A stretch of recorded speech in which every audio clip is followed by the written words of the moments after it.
think with the extinction level event going on right now with play to earn games, that this little rodent on the evolutionary tree might like grow to be the future mammalian empire while all the dinosaurs die off.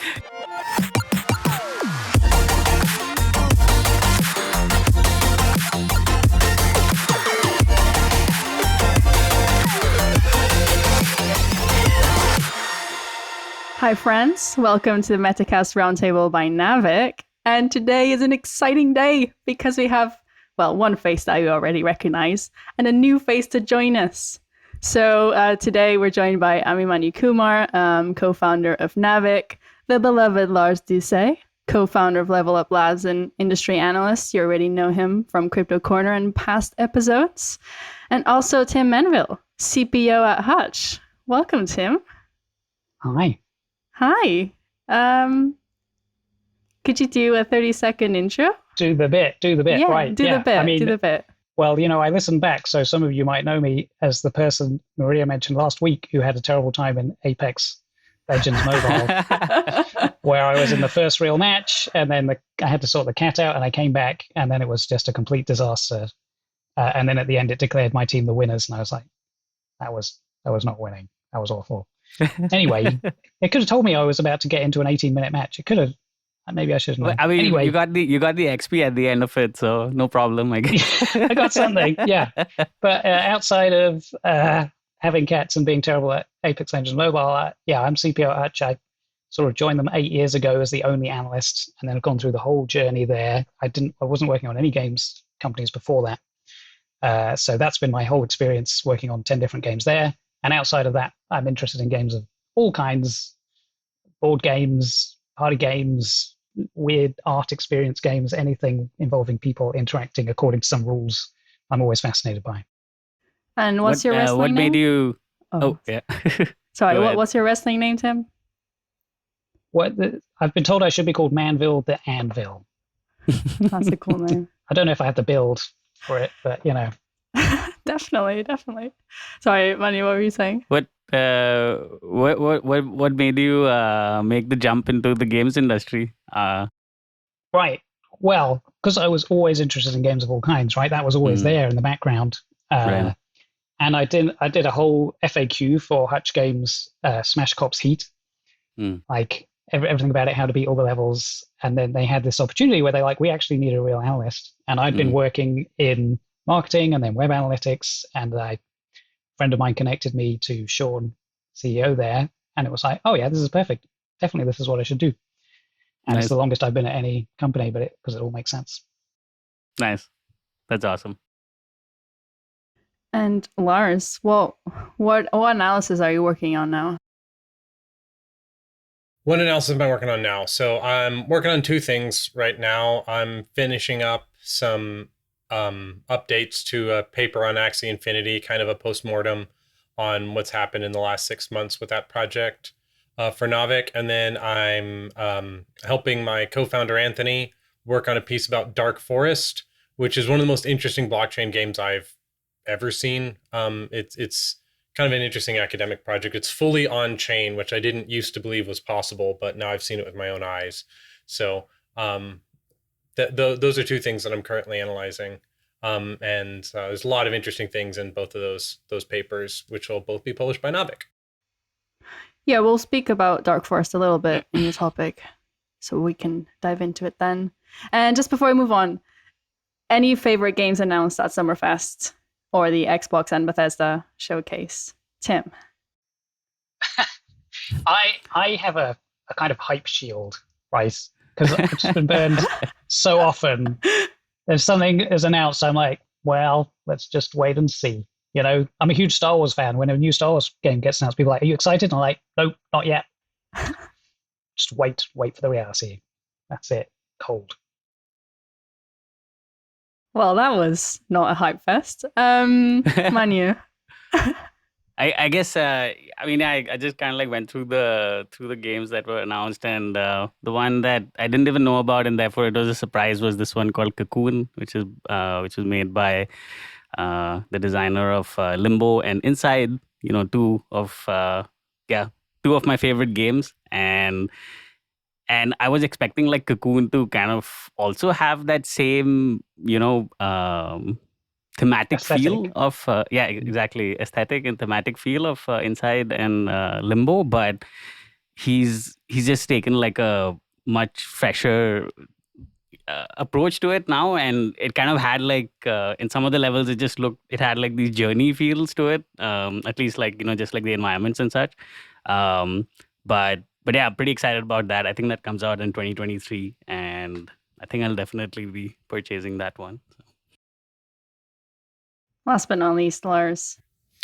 I mean, I've had my head tucked down, so I don't notice as many things as other people. But I saw some of the stuff coming out of Steam Next Fest, and one of the ones that was interesting to me is that I saw there was a beer brewing simulator, which was interesting to me. And then there's also a game called Cursed to Golf, which looks interesting to me because I remember really liking Golf Story on the Nintendo Switch. And so those are some things that immediately stood out to me just on Steam Next Fest. Wait, that's Cursed to Golf, as in a curse means you have to play golf. Yeah, I believe so, which seems like an appropriate curse. That's a good hook. I'm interested. Yeah. Yeah. Wow, I'm going to be so basic in my hype after all these answers. I'm really looking forward to Forza Horizon, the Hot Wheels DLC. Well, that sounds cool. Why I not? thought my son would love It's that. lovely. Oh, thanks everyone. Thank you. And last thing before we jump into the topics, the researches that Lars mentioned, you have a promo code in the show notes to sign up to Naavik Pro. So sign up using that to access them. And all right, so topics today, we have Game Pass announcements. We're going to be talking about Savvy Gaming Group doing an investment in Embracer Group. We'll be talking about the Dark Forest on-chain game that Lars mentioned, and Apple telling AdTech fingerprinting is never allowed. Okay, Apple. We'll dive into that. So I got the first topic, which is the Game Pass announcements. So there were 36 PC games showcased. The majority of them were coming to Game Pass. And the thing I really wanted to focus on is that Riot's games, so League of Legends, Wild Rift, Legends of Runeterra, Teamfight Tactics, and Valorant are coming onto the Game Pass around winter 22 or early next year. And so a lot of people were asking, why are free-to-play games going onto Game Pass? And they already have this example with other games, such as Destiny 2. And so these games will have some paid content unlocked, like the heroes, and you can gain XP to level up faster. The games won't be available on all platforms. For example, Xbox, they're not available there. And I think this is a great thing for Riot because it gives a platform to an audience that has all of the heroes unlocked. And so they can experiment a wider breadth of the games to gain more loyal customers and potentially invest in more transactions into the cosmetics. So, Manu, I was thinking, because the new PlayStation Plus tiers are meant to be released this month in June, what do you think? Do you think that the Game Pass showcase has now shadowed the PS Plus and now people will be excited again for the Game Pass? I mean, yeah, it's not just like any games that came onto the Game Pass. It's Riot's games that came onto the Game Pass, and that in itself, like League of Legends and their entire portfolio. I mean, we can name all of them, but there is no reason to not be more excited about what Game Pass is offering. In the broader context of what Game Pass is even like trying to achieve with this all-in-one subscription design. But yeah, I mean, you're absolutely right. Like the most interesting part is why Riot decided to make this decision and how like the monetization of this whole thing will actually work. Like why, like from a business angle, like why would Riot do this? And at least for me, like it probably just comes down to, Riot would have basically evaluated that can they, with all this new audience that they will get by like getting onto the Game Pass, can they essentially achieve a higher LTV for that expanded audience through this deal? And a portion of that LTV is probably associated with some kind of a minimum guarantee, that Microsoft is giving. I wouldn't want to be like on the other side of that forecasting Excel sheet that would do this. But yeah, through some kind of, a minimum guarantee that is based on like, portfolio LTV per player, that would be one aspect to it. And I think you also like brought up a pretty good point about, how the monetization long tail is not driven by the heroes, but the cosmetics. So in terms of like a immediate monetization hit, it's probably like giving a little less for a much like thicker long tail with all these new players that would be coming in, plus also like existing players that would then convert into the Game Pass and basically, or yeah, hopefully get a cheaper deal, but long term I guess they'll actually end up paying more to Riot specifically. But yeah, I was speaking with a friend who plays a lot of League of Legends, and he was saying that, well, he hasn't spent this much, but he knows people who have spent thousands of dollars on the game, and it was all cosmetics. They just unlock the heroes through gameplay. So it sounds like a really smart move by Riot to go onto Game Pass. We'll see. Yeah, and like kudos to Xbox and Phil Spencer to actually like make this happen. I mean, being able to get like Riot's games on the Game Pass is it's huge. It's absolutely huge. And I was also like kind of researching how much time it actually would take for a player to get like all these heroes, especially in League of Legends. And there are some people who have done like online analysis of this, and in a very high engagement setting, like 10 games a day, it would take you like a year to unlock all those 160 heroes, I think it is.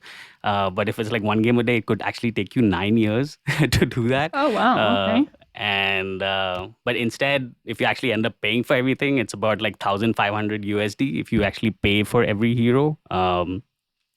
And yeah, now with the Game Pass, you can basically pay 10 to 15 bucks a month. You get everything unlocked, but then the cosmetic long tail is still available for purchasing later. So makes a lot of sense.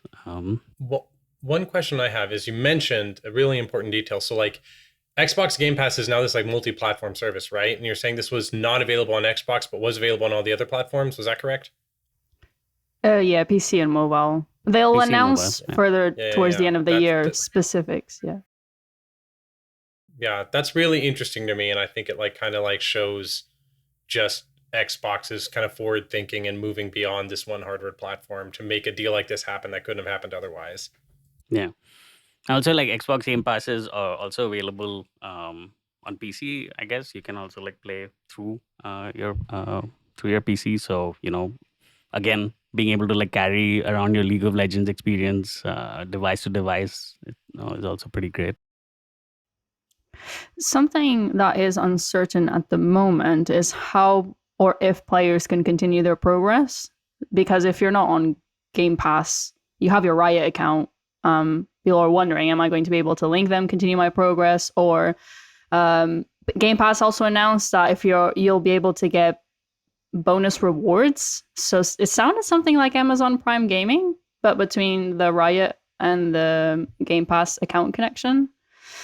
We'll have to see. But at least right now, what's been communicated is that what players unlock through progression will be retained in case their Game Pass subscription ends. So if you formally unlock a hero, you'll be able to keep it and it won't go away. Right. This was my question, because I mean, Manu, you had like hinted at this. Like somebody somewhere must have done a calculation on what's this going to do to everything, and the whole part about unlocking heroes. I'm not familiar with the game, right? I've only played these kinds of games a little bit, but it's like that can be a key part of what keeps you engaged and wanting to play and interested. Like, oh, I'll just get this guy now. And the flip side of that as well, which I just experienced, I was just talking about it on T3 Arena. I've been playing it for 3 weeks. I've unlocked 12 characters. I'm overwhelmed. I'm like, oh man, I've only just got the hang of 2. This is madness. Imagining starting this game with 160, I don't know where to begin. I'm just going to stop. Options. Yeah. And just completely kneecapping like, progression mechanics in a way. But yeah. But there's going to be like ghost progression, right? It sounds like it's like, well, you've done the thing you would have done to unlock this guy. So if you stop, you'll have that guy. I feel as a player, I'd be guided by that. I go, oh, I've unlocked this one. I'll guess I'll try that now. Yeah. Actually, I think like we should still caveat that, even though they have made the announcement, a lot of details are still kind of missing from it, like how this whole thing will actually work. I think I'll even like correct myself a little bit when I said that you can carry the experience from device to device. I actually don't know if they have confirmed that the League of Legends game will also be like playable on the console with this, because No, I Okay. think it's just PC and mobile for now. Then- They still have to confirm all the details, but the research that I did specify that who's on Xbox will probably not have access. Right. Yeah, because like I mean, if it's then coming to console, that in itself is going to be an entirely new, product design endeavor for Riot, given the way they thought about Wild Rift for mobile. So Yeah, we have a lot of Yeah. exciting topics, so we'll move on to the next one. Before we do, I was reading an article on The Guardian written by Keith Stewart, and the article's named Why Every Big Game Looks the Same. And this was off the back of the showcases and the summer fests, because if you watch them all, it's like dark sci-fi in space much. And the quote is, rather than look to the future, video games are now being designed as instant cultural artifacts because nostalgia has become indivisible from the present. And I thought this was such a good description to how I feel about big blockbuster titles that are coming our way. And maybe we're starting to see the consequences of potentially remote working affecting distributed R&D and creativity and not being together in a space to ideate. Maybe we're seeing the consequences of consolidation or the high costs of a AAA title being developed nowadays, where games go for the known shots on goal that have been proven in the past. So yeah, hopefully we'll see exciting games coming from the indie scene. Really looking forward to that. Innovation keeps It coming. reminds me of all the sort of genre films that Netflix end up producing. They're just like, here's a sci-fi thing, this sort of thing, and just somehow looks so generic. And it's like, are they just risk averse? And you're not going to come out with something totally crazy, like, I don't know, Triangle or, the A24 films. They're like, no, it's just generic sci-fi-ness. It looks familiar to you. You will enjoy it for 2 hours and then forget you ever saw it and carry on subscribing. Same kind of risk aversion. I don't know. One thing that's interesting on that aspect, this is just a tiny microcosm of the issue, but like, does everyone remember how when Warcraft 3 and World of Warcraft came out, that art style was like so distinct, and then every game after it looked exactly like it? What's interesting about that is I think it was more than just the standard explanations like, people are not creative anymore like they were back in my day, or just like risk aversion. I think there's also like some pipeline issues too, especially with like outsourced art companies. And I'm not saying like there's not talented people who work at outsourced art companies and they're uncreative. I'm saying like there's like some kind of like weird market demand structural issues going on, because like a lot of companies that like use a lot of outsourced art or whatever, like there's kind of becomes this expectation of like in order to consistently get clients, you need to deliver like standard issue, good looking, but yet generic art, because that's the kind that's going to get picked apart the least by the client. You know what I mean? It's the nobody got fired for making IBM style of art. And with like budgets kind of exploding, it's like, okay, I could make something weird and distinct, or I could put like some colorful dish racks on the pauldrons of my rogue, and they'll be like, oh, that looks like World of Warcraft. Great. And I mean, that's just one genre of art. There's others where this has like the classic, like everything's brown, everything's dark, but I think there's kind of, I mean, I haven't fully plumbed the depths of it to like know like what my smart conclusion is, but I think there's something like kind of structural going on there where it's like the way we work with people and the way we set expectations sometimes, no one is not necessarily like making this decision consciously, but there's forces that cause it to happen. And I'm kind of interested in studying that. Yeah. I think this whole cycle of, okay, when a huge game comes out with a distinct art style, then of course it like just, takes over the zeitgeist when it comes from like a art direction zeitgeist.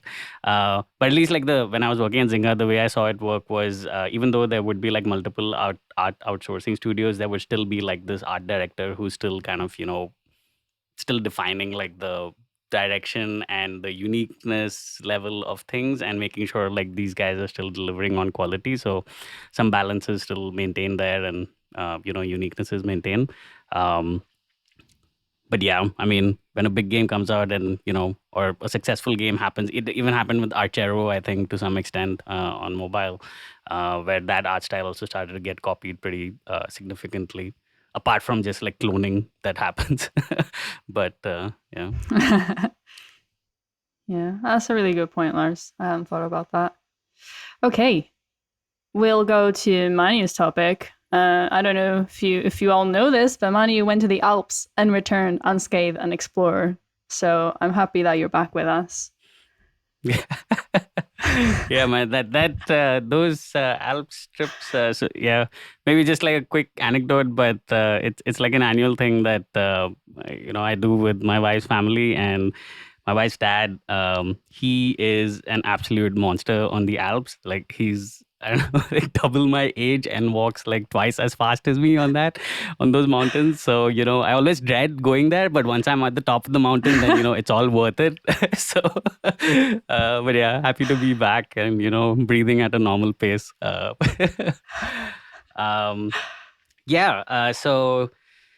the topic I brought to the table today is basically triggered by this news item of, Savvy Gaming Group, Saudi Arabian based, investing 1 billion in Embracer Group.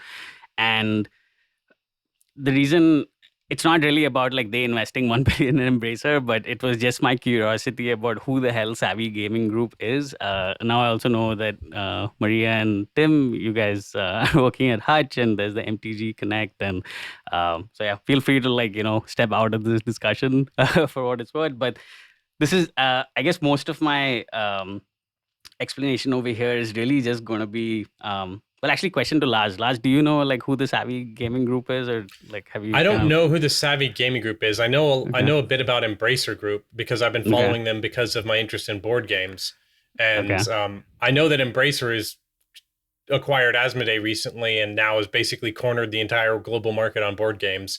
And then they own a bunch of video game properties because Square Enix sold off a bunch of IPs to Embracer recently, and I think they also own Gearbox and a bunch of other studios. Yep. So it feels like one of those conglomerates that's soon going to own the world, but I don't know who Savvy is. Okay, cool. So this is just going to be like a walkthrough of a lot of information about who Savvy Gaming Group is, specifically for Lars and the listeners. So to understand, so yeah, bear with me. I'll try to make it entertaining. But yeah, to understand who Savvy Gaming Group is, I basically went down like a Saudi Arabian rabbit hole today. But we basically need to understand, Vision 2030 of Saudi Arabia. So there is, at the moment, Saudi Arabia has about like 70% of its exports in oil, and about 50% of its GDP is driven by oil. Now in like slowly inching towards the future, the need for renewable sources of energy, or the want for renewable sources of energy, is of course increasing. Therefore, Saudi Arabia, I mean, in a nutshell, wants to diversify their economy longer term. So they've come up with the Vision 2030. And part of this vision is there are three key aspects to it. Basically, one is like to make Saudi Arabia an ambitious nation. 2, enable a thriving economy, and 3, create a very vibrant society. Now, each of these things has like, some other smaller points to it, but we'll just focus on like the thriving economy part of it. To achieve this vision, there are 11 different programs in it. And one of those 11 programs is called the Public Investment Fund Program, which is a $500 billion fund to invest that this PIF has to basically invest in the local economy and the international economy. $500 billion, just to give a perspective of scale, is basically equal to 14 to 15 A16Zs at the moment.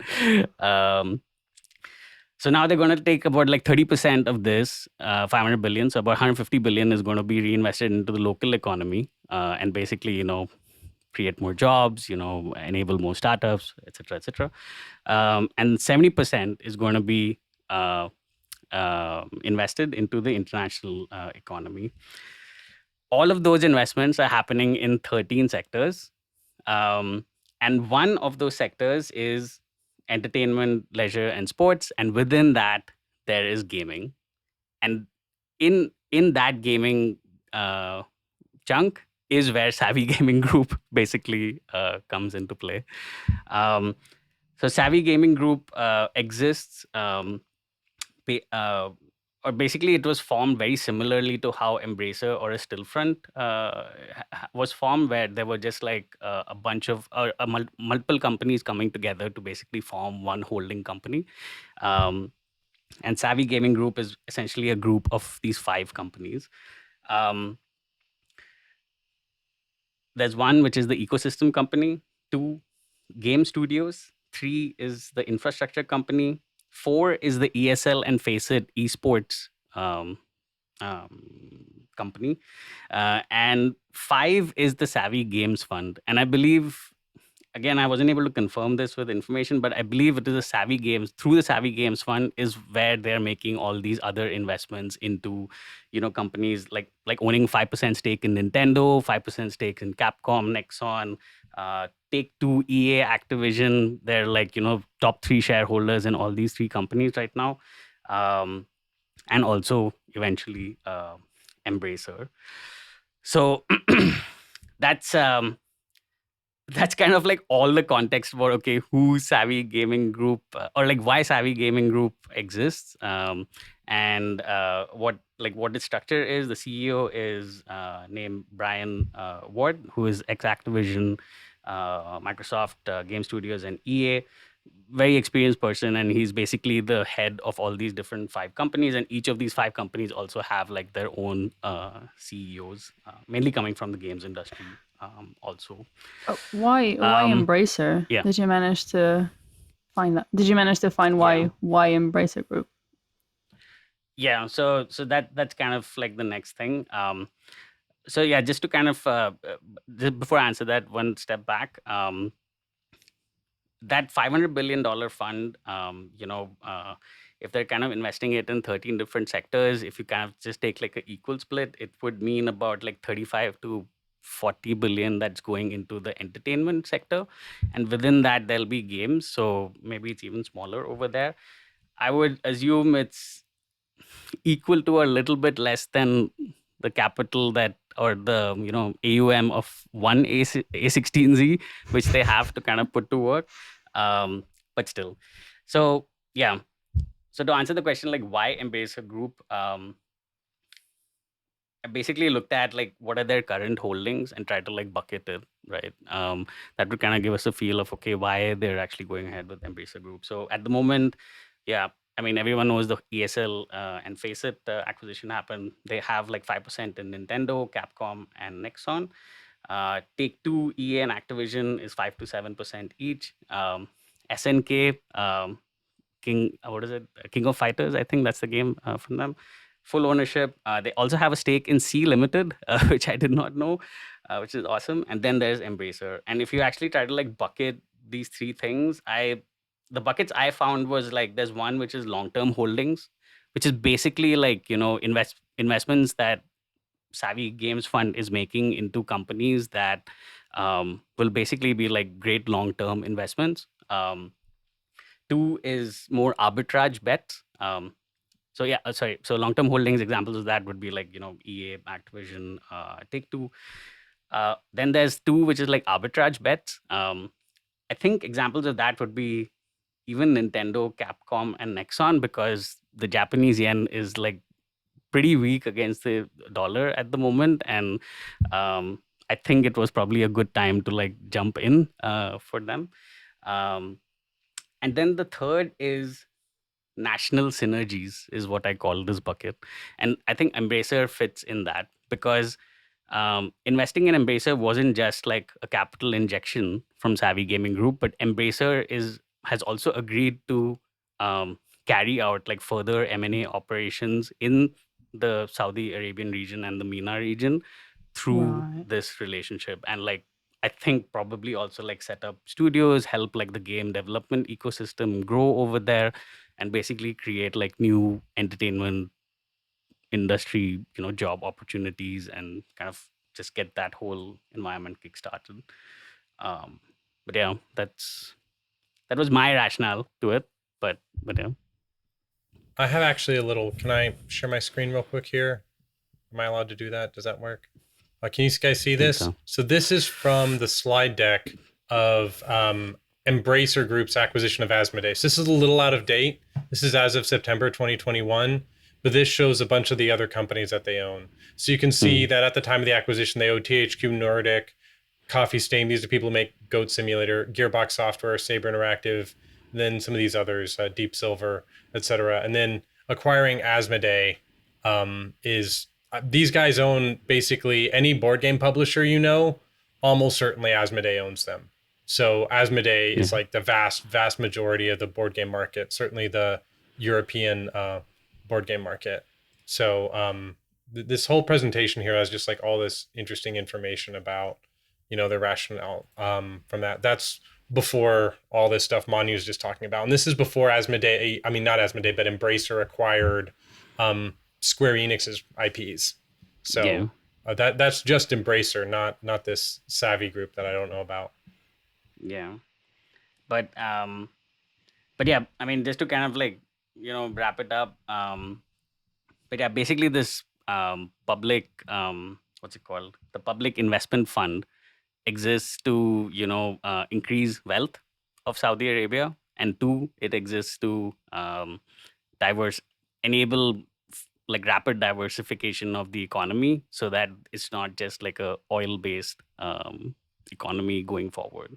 And Savvy Gaming Group is playing the role of making Saudi Arabia essentially enter into the games industry in a very, very big way. But again, it's like it's very early. This whole setup of these 5 companies, the ecosystem company, game studios, infrastructure company, then there's the esports thing and the games fund, like, puppeteering these 5 companies to create like something of great value longer term. It's definitely going to be like a long road ahead. And, we'll have to see if Brian Ward is, up to the task. But yeah, it has like the potential to be something pretty huge. And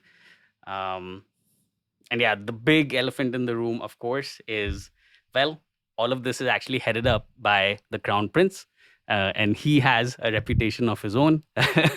So,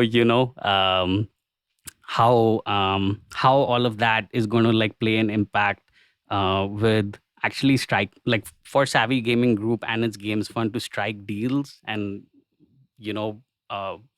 start relationships on a great foot in the international market. Yeah, my feeling is it'll be like turbulent waters, and there'll be a lot of convincing that needs to be done. Even after like the Embracer Group announcement got made, the CEO, Lars, I think his name is also Lars. Yes, it is. Yeah, he wrote like a big letter, justifying like why he took the investment. Yeah. And he gets into like some pretty good details, so I would recommend like reading that. But I think that's already showcasing like how the market is like perceiving some of these, like this move specifically coming from Savvy Gaming Group and the whole Saudi Arabia Connect and Crown Prince Connect and things. Yeah. So I just what I'm going to say is more generally about the industry and the consolidation. June is Pride Month, so I want to share some love to all of our LGBTQ plus listeners and allies. And coming from a perspective of consolidation, looking at who's making investments into these conglomerates that own so much of the creativity and IPs and game development, I think my only deep concern is, will consolidation actually affect diversity within games, potentially?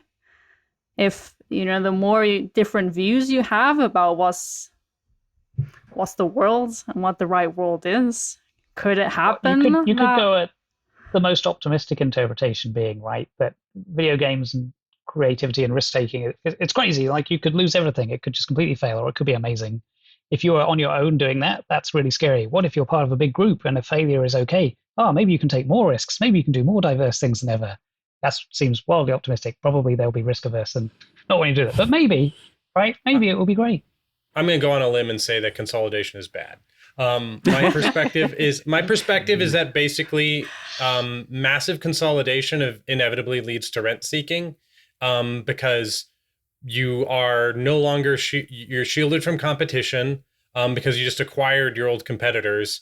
And I feel like any sufficiently large company eventually takes on the structure of a central planner and takes on the inefficiencies and the failure modes of central planning, but because of the power it holds in the market, is able to basically command monopoly rents. And I think those are categorically bad.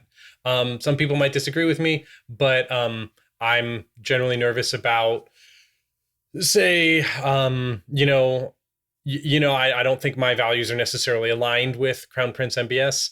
But we'll see what happens. It's interesting that these oil-rich nations are seeking to diversify. I'm a Norwegian citizen, and Norway is also big on oil.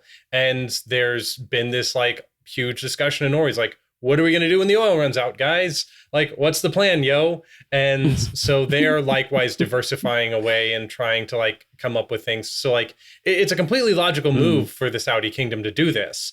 The question is just like, it's kind of interesting to me. Like, my cynical perspective is it's like they're going from one kind of natural monopoly in oil to capturing another, which is the global IP market.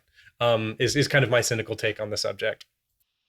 Or if we already have a bunch of consolidators out there, is it slightly better that there's another consolidator rather than fewer? Is there anything between them competing with each other? Yeah, or it's just all the same problem. The competition of the consolidators. But yeah, I mean, I think just to kind of call it out again, but yeah, that whole public investment fund is still like investing in like 13 different sectors, right? They also have they have like a 5% stake in Uber, for example. So yeah, they're investing in like aerospace, infrastructure, like all these different things, and gaming is like one small part of it. But yeah, I mean, I think what Lars said will basically also be like what they would like to do. Essentially be the big pin in like all those 13, I guess, in the best way that they can. With games, it'll be like IP, and Embracer has like 120 different studios now acquired. Was it that? Wow. It was 108 as of September 2021. It's got to be bigger now. And they had 560 plus IPs as of September 2021. And like some 250 plus games in production and whatnot. I mean, yeah, it's an absolute factory. But yeah. They'll break their high score. Sorry, I'm just looking at the time, and Lars, I'm really sorry. You have maybe 5 minutes for a little sneak peek into Dark Forest and your thoughts on on-chain games. Let's do it. Yeah, let's do it real quick. Okay, so I wrote an article a while back called The Degraded Blockchain Problem. Thought I was being original. Turns out it's just a restatement of the Oracle problem. And it's basically like, okay, there's all this blockchain stuff, but nothing is actually like on the blockchain. They'll like store some NFTs, and then your whole game runs on a centralized server, and all your data is in a centralized database. So what's the point of the blockchain? And I predicted it's like, I'll be impressed if someone can stuff an entire game on the blockchain and justify that it actually does something. And most people couldn't do it, and I continue to be not impressed. And then Dark Forest actually did it. And I'm like, gosh darn it, I have to grudgingly admit somebody has a point here. Yeah, so Dark Forest is really, really actually interesting. There's an old Flash game some of you might be familiar with called Galcon. I'm not sure if it was a Flash game, but it was just like, you have planets in a solar system, 2D, really simple. You got like the number 100 on your planet. There's a number 50 over here. Send ships from your planet to theirs. Then you can capture it. It starts generating planets, like go click, take over the world. That's Dark Forest, but it's fully on chain, which is ridiculous. And the way they do it is it's based off of this crazy technology called ZK Snarks, which stands for Zero Knowledge, Succinct, Non-Interactive Argument of Knowledge. Which, what does that mean? It's crazy math, but it means Basically, it's like in a card game where I play my move face down and you play your move face down. You know I played a move, you know it's legal, but you don't know what it is. And through the magic of math that I don't understand, they've achieved this on chain. Because the problem with, like, try to play rock, paper, scissors on chain. Hey, blockchain, for the entire world, I committed scissors. Okay, well, he's going to play rock, right? You know? So this is like, I guaranteed you I played a legal move, and you played a legal new move, and now let's reveal what they are. And it enables fog of war in this game. And what's crazy about it is that they have this whole notion of digital physics where they created these very basic rules for the game. And then other people create... Just one question, Lars. So you're saying like that whole, the ZK snark technique, they're actually... It's it's basically like a transaction settlement technique, I guess, but they're using it as a game mechanic, is what you're saying? Yes, it's a way to basically prove you made a legal move without telling people what it was and allowing it to be revealed in like a comprehensive way. So like, let me give you a quick metaphor. Imagine, and here's the possibilities of it. Imagine I make a maze game and I put it on chain, right? Okay, it's just a stupid maze game. Great. But now someone else can overlay on that. They can add their own smart contracts that interact with it. They're like, I put treasures in the maze, right? And then someone else can be like, okay, I put a minotaur in the maze that chases you and eats the treasures if you don't get to them first. And that's basically what Zark Forest has kind of achieved. Now, the big limitation is only 3,000 players can play, and it's got major scalability issues because of the iron triangle, Vitalik's iron triangle of decentralization, security, and scalability. It's picked decentralization and security, so it's not very scalable. But it's genuinely interesting. I'm not sure if it will change the world, but they've achieved the minimum like standard that I previously thought was impossible. And play to earn games, that this little rodent on the evolutionary tree might like grow to be the future mammalian empire while all the dinosaurs die off. So we'll see what happens. The evolutionary tree. I think Coming straight out of the dark forest, that little rodent. It still sounds like theoretically you could do it without a blockchain, though, if you trusted. You could. There are some. You could make something that's like it. You couldn't make something quite like this. There's a couple of nuanced things about it that are genuine, that even a skeptic like me has to genuinely admit are new. I'm not sure if they're valuable or if anyone will care in the grand scheme, but they are genuinely new. Things like you can't shut down the game, that no one really owns the game, and that other people can ship code that affects everyone currently playing the game on a non-opt-in level. Now, some people would say that's bad, but if they're very EVE Online inspired and think anything that is possible should be legal. So it's kind of a weird Wild West experience. The paper goes into all the details, but there are some genuinely new things you can't do on an off-chain game. The question is whether they're sufficiently interesting for anyone to care, right? That feels like, I'm reminded of a mathematical proof where it's almost like literally there's nothing you could do on blockchain that you could do better elsewhere. Or like, there's no point. There's absolutely no point. Okay, no, there's one point. There's a small thing. Well, if there's one small thing, maybe you could expand on that. Maybe you could discover more things. Maybe there's more, actually, rather than zero. I've been genuinely excited by it because I was genuinely excited by the promises of blockchain and just been disappointed for the entire rest of my life. These folks who made this are like super MIT nerds. The money is not interested in this game. Any money that's been offered to them, they've turned down. They're super just in it for the tech and the math, which so they're real purists, and that's really caught my attention. So it's genuinely interesting. It's the most exciting like deconstruction we've worked on so far besides the Axie stuff. And it's the polar opposite of Axie. So will anyone care? Will it ever be able to scale? Who knows? But they proved like some basic stuff that was supposed to be impossible. So I'm genuinely intrigued. I don't know. If you're surely intrigued, you can just clone, can't you? You can have 3,000 players. Okay. But you could have another 3,000 players over here separately, right? Can you? Yeah. Well, you would have to start an entirely new blockchain network to do that. Okay. But you could, And then the question is like, how expensive is that to scale up and whatever? Is it just a math problem, or is it like a fundamental law of the universe problem? And they're from MIT. They'll tell us soon enough. That's really exciting. Your diction, Lars, is amazing. A lot of information in 5 minutes in a concise, eloquent way. That was very impressive. Yeah, well, I appreciate it. I like the format. It's a nice challenge. Speed running a speech. Yeah, we should have a Yep. 5-minute Lars segment. All right. Well, my brain is a little bit scrambled thinking about these Starks. But yeah, Tim, the floor is yours for the ad tech.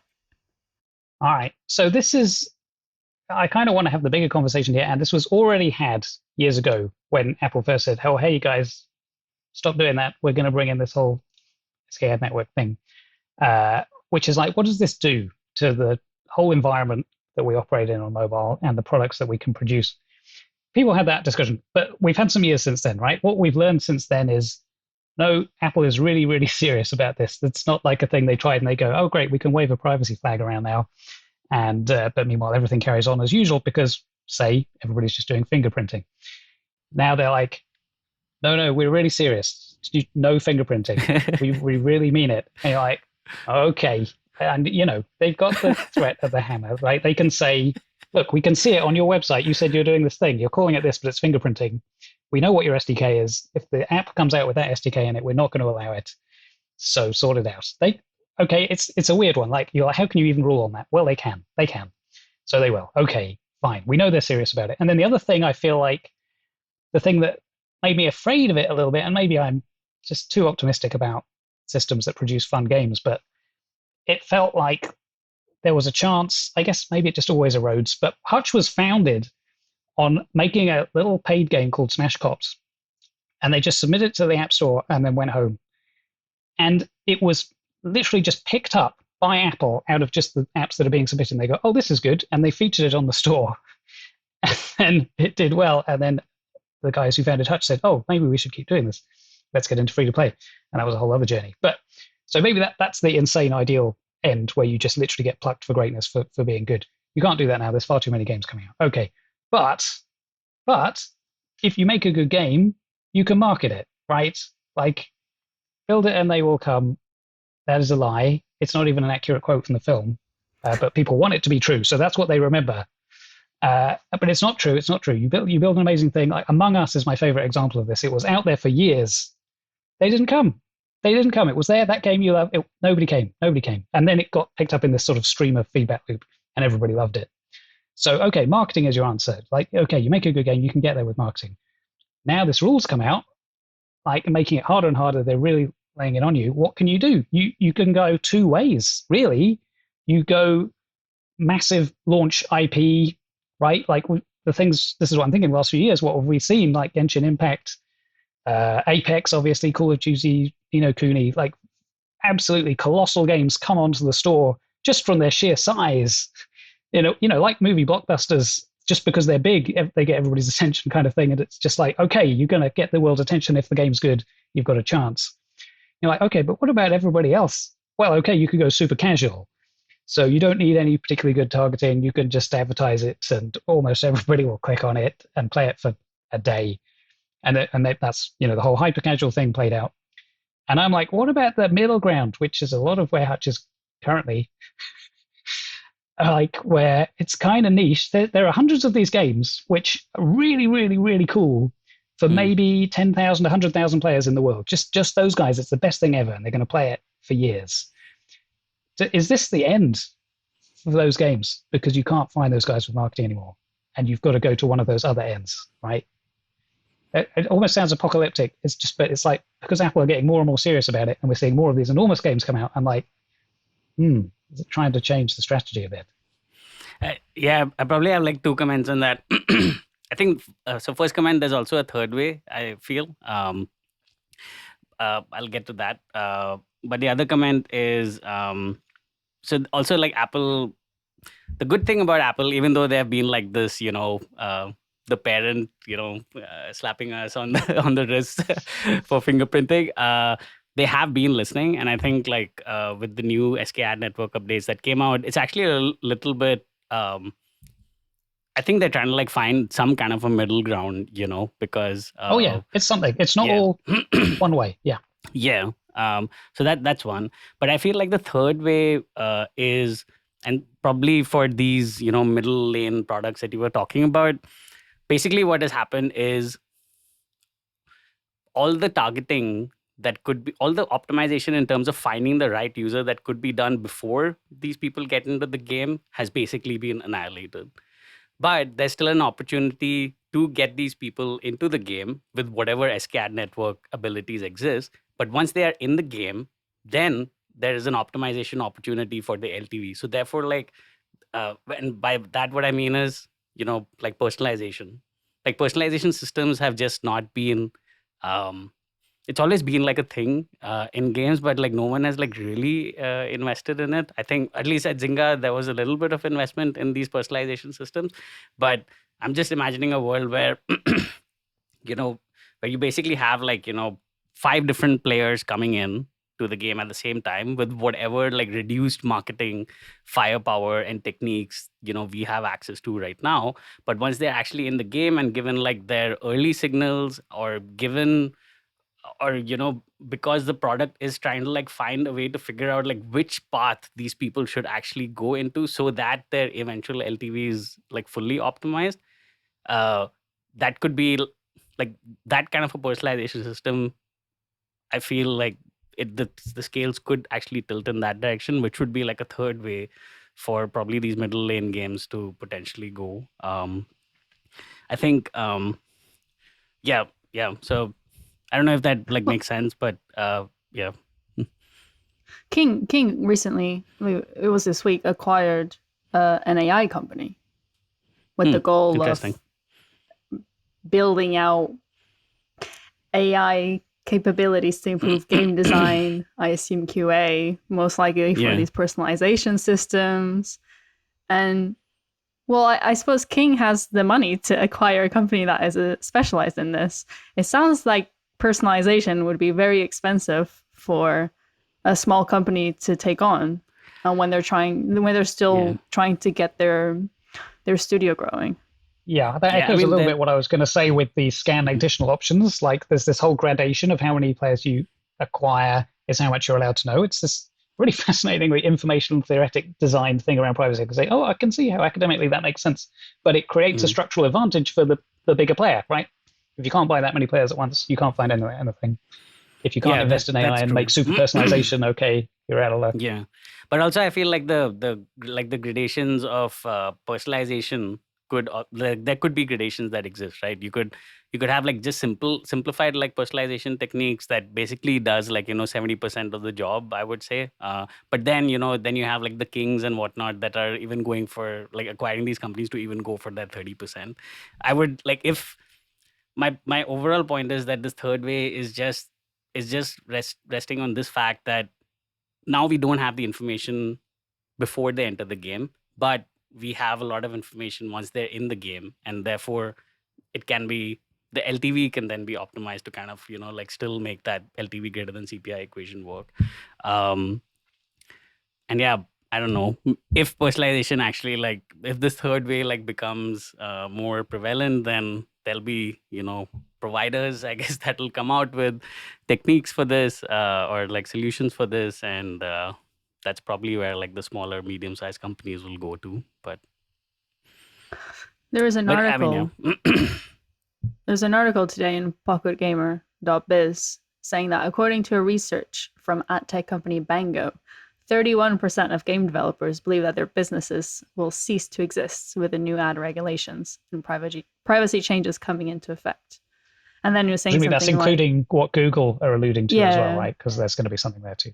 Yeah. Although Google haven't fully explained what it's going to be, but they seem keen to try to criticize Apple indirectly, saying that they're going to do it better. So we'll have to see what that means. And it also, another percentage that was about 69% of game devs they interviewed are struggling to get new paying users. I'm just here to bring facts. Yeah.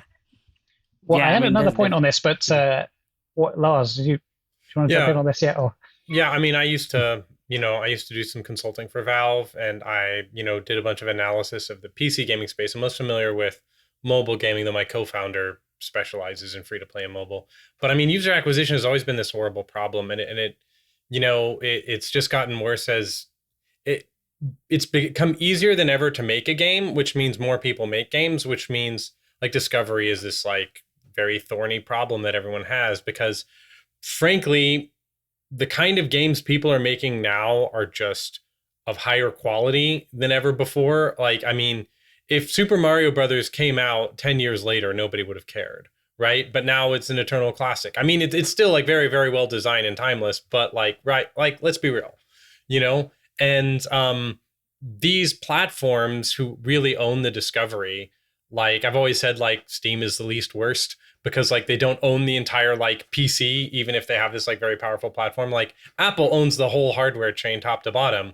And so like they make all the rules. It's like, I like that they're a little more privacy focused than Google, but at the same time, it's like they do it in a very cynical way. They're like, it's not like we're looking out for your privacy and we're also looking out for your best interest as a customer and a producer, right? It's like maybe only the first one. Like the latter two is, it's like, it's also really convenient that we control the distribution and we will never, ever, ever give that up, right? Until the courts drag our bloody corpse, through the streets. And the same is true for Google. It's like all this stuff has come out of the trials of all the anti-competitive practices they go into to just control that one chain, because they love that they're in control and picking winners and losers. They're never going to give that up.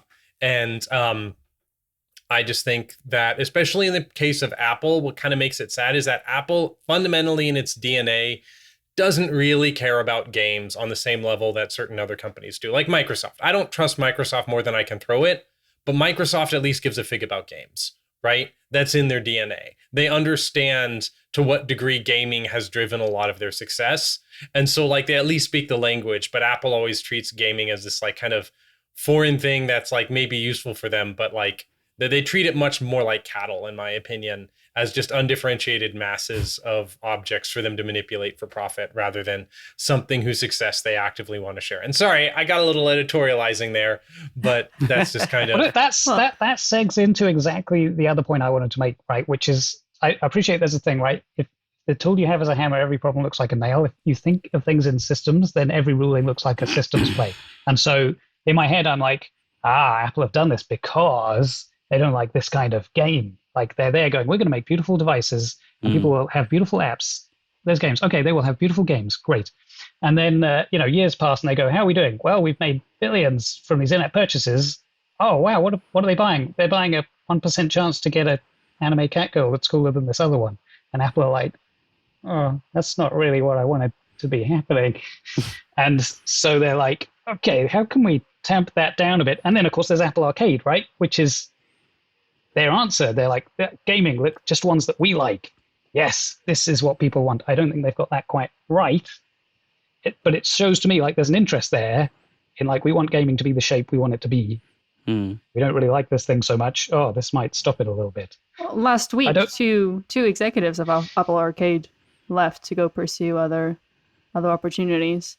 Mark Bozon, who was the creative director of games on Apple Arcade, and Kathy Astromoff, who was executive producer. I don't know if it's related, but maybe it is. I think that's an interesting signal, right? It's like you see this a lot. Like you saw it with Google Stadia, as they brought in all this talent to like run this game studio, and then like those people just kind of bounced off, because it's like you bring all these people in, presumably for their expertise, and then you get a sense that like they weren't really listened to, and I can imagine being very frustrated in that scenario. Yeah. Yeah, I would love to know what went on there, because in my head, well, I guess this even ties into the Game Pass thing, actually. There's a whole... Games can take any shape, right? Games can take you 5 minutes or a lifetime, involve any number of mechanics or no mechanics. Absolutely, they can be anything. And then it's like, well, what's the exact right game for a mobile subscription then? Right? And like, what is that? What is that? Is it a game that takes 2 hours and is very cinematic and you just have loads of those and you're actually leaning in a Netflix direction? Or what is it? But it doesn't feel like they've engaged with that question at all. They're like, oh, this looks good, let's put that on. And my experience, I assume I'm not alone on Apple Arcade, is you spend a lot of time looking for anything that is good, and then you play that and you're like, wait, I've just been playing this one game for 2 months. Why am I subscribing to this service? I'm out. I just played the Sasquatch game, I remember, from Apple Arcade. What the Golf? That was it for me. What the Golf, yeah. You made such a good point with Netflix games. because I'm now more bullish on Netflix after seeing their showcase, their Geek Week or something like that. I've been thinking about how can I convince my mom and my sister to abandon my Netflix subscription so I can cancel it. Because I'm not very happy with the content. And no, I'm not multi-accounting Netflix. Please don't cancel me. And after seeing their showcase of the games, I'm keeping my subscription because so many of them are fun. And they just have this, well the quote I gave earlier about the nostalgia is now happens in a much shorter time span. Seeing all of those IPs that I loved and all of these games that will come for free within my ever more expensive subscription in Netflix, it just made me feel, okay, maybe it's worth holding out and also gaining access to these games. Yeah, I think one thing, just a rule of game design that's always underappreciated every generation is that the business model changes the kind of games you make. And what I think is interesting is like a lot of people will just try to like keep doing the same old. We saw that in blockchain is just people take standard game designs and staple a blockchain to them and it doesn't work. But like right off of Maria's point is what's really interesting is when companies take that lesson even further to its limit is it's like my company was built up for X. And now that I'm moving to this like games as subscription as part of my value add, I'm willing to move beyond the contours of my safe business. Xbox Game Pass moving with like xCloud to be like, what if you could play Xbox games not on an Xbox? It's like that was a move that they were willing to make before any of the other publishers. And like, so like, I don't know too much about Netflix's idea, but I'm imagining I don't play my Netflix games on my Roku box, right? I imagine I play them somewhere else, but I get them with my Netflix subscription, right? That's the way it works. Yeah, you just install them on your phone, Yeah, well, great, right? And so it's like now I have a reason to be subscribed to Netflix, even if it's not like on the Netflix app. And I think that takes a little bit of a leap that some companies aren't willing to make. And I think that's a good sign. I think Xbox, the story of Xbox and Steam has always been that Steam ate Microsoft's lunch for breakfast. And Xbox should have dominated Windows gaming. They just gave it away because of all kinds of institutional blinders, and they're only now making up for lost time. And it's interesting to kind of see Netflix making some steps here that don't seem completely mistaken. So that's really interesting to me. I do have like one last question for Tim before we wrap up. Yeah, Tim, like the way you kind of explained, just to kind of bring it back to like, the whole free to play part of things. But while you're explaining, like there's these two parts, right? Essentially, I'm sure like you have also kind of like thought about, okay, is there like a third path? And I was curious, like what ideas you had over there, or what thoughts you kind of had there. put that ball in my court. Like there's a really, really obvious third one, which is the smaller version of the absolute giant play. You partner with an IP, right? You can get that going. They bring all of that attention for you for free. We have this game, F1 Clash. It definitely objectively does well because F1 is a real world thing that people are interested in. And that gets them searching on the App Store just for F1, and then they find it by accident even. It gets them invested in the game because they already care about the drivers and that whole structure of race and everything. It's giving us a lot. It's like, well, you can keep doing that.